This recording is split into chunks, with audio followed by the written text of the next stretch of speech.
சுதந்திர தினத்தை ஒட்டி தமிழக காவல்துறை அதிகாரிகள் 15 பேருக்கு முதலமைச்சரின் காவல் பதக்கங்கள் அறிவிப்பு. தலா 8 கிராம் தங்க பதக்கத்துடன் 25,000 ரூபாய் ரொக்க பரிசு வழங்குகிறார் முதலமைச்சர் மு க ஸ்டாலின். பணி நிரந்தரம் கோரி NLC ஒப்பந்த தொழிலாளர்கள் வரும் 17ஆம் தேதி வரை வேலைநிறுத்த போராட்டத்தில் ஈடுபடக்கூடாது. தொழிற்சங்கத்திற்கு சென்னை உயர்நீதிமன்றம் உத்தரவு.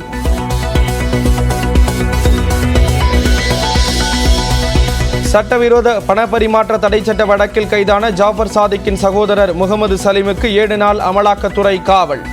குழந்தையின் பிறந்த நாளை ஒட்டி நாளை மாலை 5 மணி முதல் 6:30 மணி வரை குழந்தையை காண சலீமுக்கு சென்னை முதன்மை அமர்வு நீதிமன்றம் அனுமதி.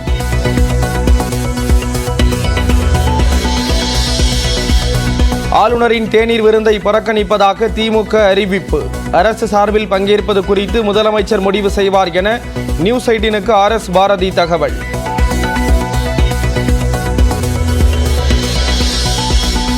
சுதந்திர தினத்தை ஒட்டி நாளை ஆளுநர் தரும் தேநீர் விருந்தில் பங்கேற்கும் அதிமுக. முன்னாள் அமைச்சர்கள் ஜெயக்குமார், பெஞ்சமின் கலந்து கொள்வார்கள் என அறிவிப்பு.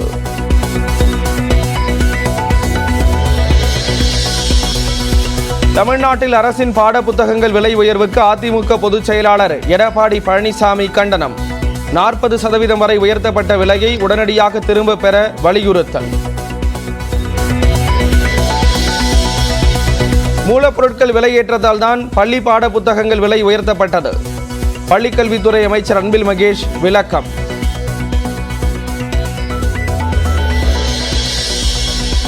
கனிம வளங்களுக்கான வரியை மாநில அரசுகள் முன் தேதியிட்டு வசூலித்துக் கொள்ளலாம். 9 நீதிபதிகள் கொண்ட அரசியல் சாசன அமர்வு அனுமதி.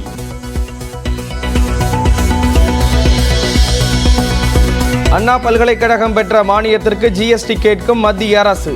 தாமதிப்பதால் 5,61,00,000 ரூபாயை பாக்கிக்கான வட்டி மற்றும் அபராதமாக தர கோரிக்கை. செந்தில் பாலாஜி ஜாமீன் மனு மீதான விசாரணை ஆகஸ்ட் 20ஆம் தேதிக்கு ஒத்திவைப்பு. அமலாக்கத்துறை அவகாசம் கேட்டதை அடுத்து உச்சநீதிமன்றம் ஆணை. ஸ்ரீவில்லிபுத்தூர் அருகே பட்டாசாலை விபத்தில் உயிரிழந்தவர்களின் குடும்பத்தினருக்கு முதலமைச்சர் மு க ஸ்டாலின் இரங்கல். உயிரிழந்தோர் குடும்பங்களுக்கு தலா 3 லட்சம், காயமுற்றவர்களுக்கு 50,000 நிதி உதவியும் அறிவிப்பு.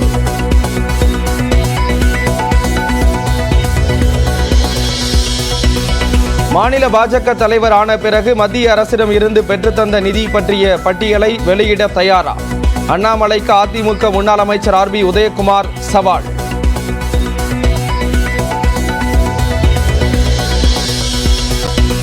தலித்துகள் முதலமைச்சர் ஆக முடியாது என்ற திருமாவளவனின் கருத்துக்கு கார்த்திக் சிதம்பரம் ஆதரவு.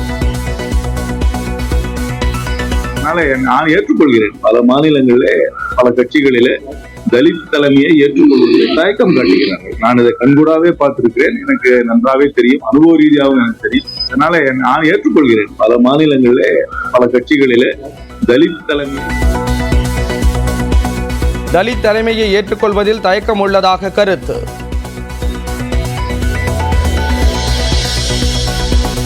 சட்டம் போட்டு தலித்துகளை முதலமைச்சராக்க முடியாது என நாம் தமிழர் கட்சியின் ஒருங்கிணைப்பாளர் சீமான் கருத்து. மக்களின் மனநிலைதான் மாற வேண்டும் என்றும் பேட்டி. ஆதி தமிழ் குடிகளை மதிப்பதற்கு பதிலாக விதிக்கிற பெருங்கொடுமை இங்க நடந்து கொண்டிருக்கு. அது மாறணும். மாறின சட்டம் போட்டு திட்டம் போட்டுலாம் மாத்துறது இல்ல, உளவியலா மாறணும். சீமான் மற்றும் விஜய் கட்சியுடன் அதிமுக கூட்டணி வைக்குமா? அரசியல் எது வேண்டுமானாலும் நடக்கும் என அதிமுக முன்னாள் அமைச்சர் கடம்பூர் ராஜு பேட்டி. நிச்சயமாக எந்த அரசியல்ல எந்த நிகழ்வு வேணாலும் வரும். நிச்சயமாக அவர்கள் எல்லாரும் யாருமே இந்த திமுக கட்சி விரும்பவில்லை. நான் சொன்னதை போல இந்த கூட்டத்தில் கூட பேசணும். இந்தியா கூட்டணியுடைய வெற்றியை தான், இது திமுக வெற்றி அல்ல.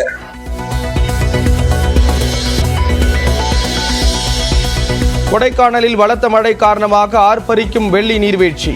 உற்சாகமாக செல்ஃபி எடுத்து மகிழும் சுற்றுலா பயணிகள்.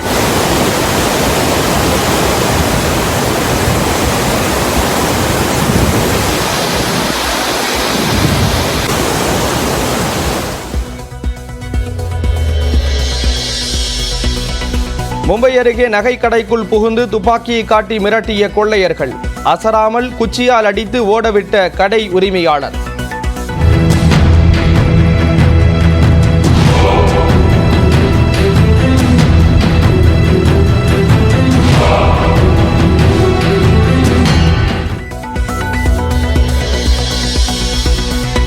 பூந்தமல்லி நகராட்சியில் ஆபத்தான வேலையில் ஈடுபட்ட சிறுவர்கள் 50 அடி உயரத்தில் தேசிய கொடி சீரியல் லைட் கட்ட வைக்கப்பட்டதால் அதிர்ச்சி.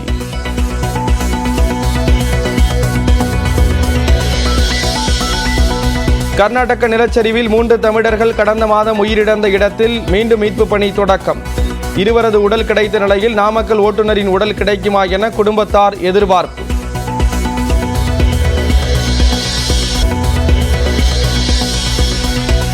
நடுக்கடலில் வேதாரண்யம் மீனவர்கள் மீது இலங்கை கடற்கொள்ளையர்கள் தாக்குதல்.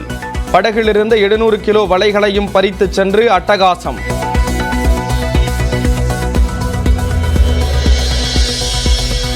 சுதந்திர தினம் மற்றும் தொடர் விடுமுறை எதிரொலியால் ஆம்னி பேருந்துகளில் கட்டணம் 2 மடங்கு உயர்வு. சென்னையிலிருந்து கன்னியாகுமரிக்கு செல்ல 3000 வசூலிப்பதால் பயணிகள் அதிர்ச்சி.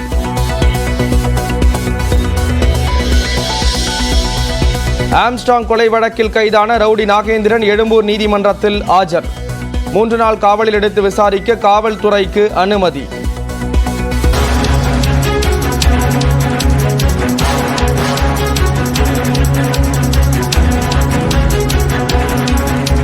மதுரை எய்ம்ஸ் கட்டுமான பணியில் சுணக்கம் இல்லை என அதன் நிர்வாக இயக்குனர் விளக்கம் அளித்திருக்கிறார். விவரங்களோடு செய்தியாளர் வெற்றி இணைகிறார். வெற்றி, தகவல்களை பகிர்ந்துக்கலாம். ஸ்ரீராம், மதுரை எய்ம்ஸ் மருத்துவமனையினுடைய கட்டுமான பணிகள் கடந்த மார்ச்சிலிருந்து துவங்கி நடைபெற்றுக் கொண்டிருக்கிறது. மாணவர்கள் தற்காலிகமாக மதுரை ராமநாதபுரத்தில் இருக்கக்கூடிய அரசு மருத்துவக் கல்லூரி வளாகத்தில் படித்து வருகிறார்கள். அது தொடர்பாக வெளியான சில செய்திகளுக்கு விளக்கம் அளித்து எய்ம்ஸினுடைய நிர்வாக இயக்குனர் ஹனுமந்த ராவ் ஒரு அறிக்கை ஒன்றை வெளியிட்டிருந்தார். அந்த அறிக்கையில் மதுரை எய்ம்ஸ் கட்டுமான பணி எந்தவித தடையும் இல்லாமல் நடைபெறுகிறது. 18 மாதங்களில் முதல் கட்ட கட்டுமான பணி என்பது நடைபெறும். கட்டுமான பணியில் எந்தவித சுணக்கம் இல்லை என்று தெரிவித்திருக்கிறார். மத்திய சுகாதாரத்துறை எய்ம்ஸ் மருத்துவமனையுடைய கட்டுமானத்திற்கு தேவையான நிதியை வழங்கி வருவதாகவும் தெரிவித்திருந்தார்.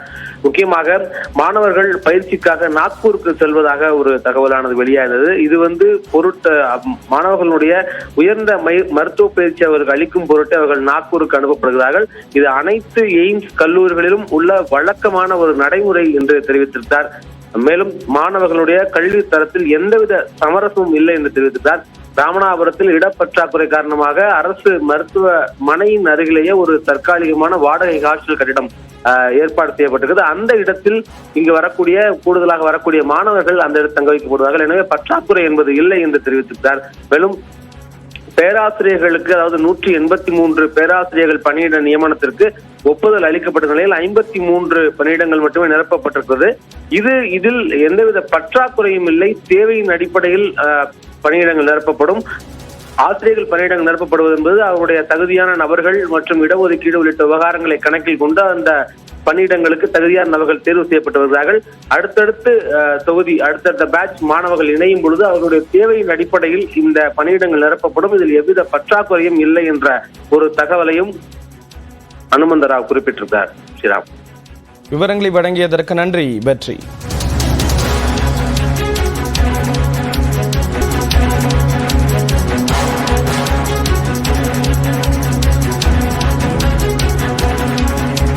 மேலும் ஒரு அண்மை செய்தி. மோசடி வழக்கில் கைது செய்யப்பட்ட தேவநாதன் யாதவ் சென்னை சிறப்பு நீதிமன்றத்திற்கு அழைத்து வரப்பட்டிருக்கிறார்.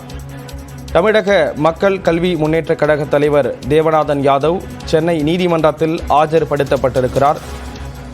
ஃபண்டு நிறுவனம் நடத்தியதன் மூலம் மோசடி செய்ததாக அவர் மீது குற்றச்சாட்டு எழுந்திருக்கக்கூடிய நிலையில் நேற்றைய தினம் அவர் கைது செய்யப்பட்டார். இந்த நிலையில் தற்பொழுது முதலீட்டாளர்களுக்கான சிறப்பு நீதிமன்றத்திற்கு அழைத்து வரப்பட்டு ஆஜர்படுத்தப்பட்டிருக்கிறார். விவரங்களோடு செய்தியாளர் மதன் இணைகிறார். மதன், தகவல்களை பகிர்ந்துக்கலாம். மயிலாப்பூர் இந்து சுகவத நிதி லிமிடெட் நிறுவனம் நடத்தி வந்தவர் தான் தேவநாதன். இவரிடம் அதிக அளவில் பொதுமக்கள் பணத்தை பெற்றுக் கொண்டு அதை ஏமாற்றியதாக இவர் மீது 140க்கும் மேற்பட்டோர் புகார் அளித்திருந்தார்கள். இந்த நிலையில்தான் நேற்றைய தினம் இவரை மத்திய குற்றப்பிரிவு கைது செய்தது.